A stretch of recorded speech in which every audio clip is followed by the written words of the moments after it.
So my partner, he suffers from depression. He's been, a consultant once called him a very functioning clinical depressive.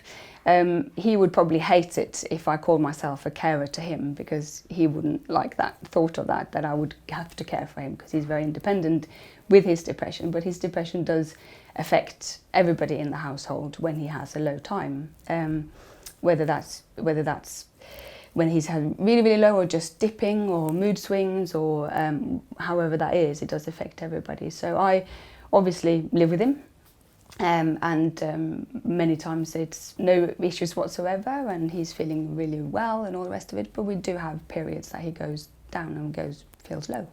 I had to get my partner off the train safely. He was feeling very, very suicidal, and I called the British Transport Police to get him to be taken off the train and straight into hospital for one night.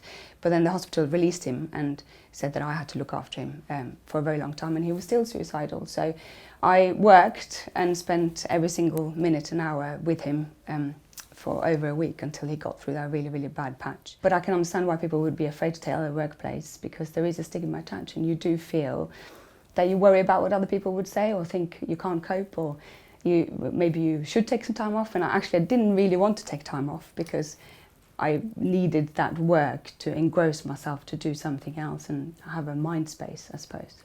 The kind of recommendations I'd put to workplaces to help carers or people with mental illnesses is to give them a little bit of space to, for example, attend appointments. So when my partner is low, he needs to change medication or things like that, I need to take time off to support him to go there. It also makes me as a carer feeling happier that I can be there for him and support him through all that, and going to talking therapies and different appointments. I think flexibility, again, for somebody who's have that kind of caring role, it's very, very important. Flexibility comes across everything, I think, because ultimately we're all in this together.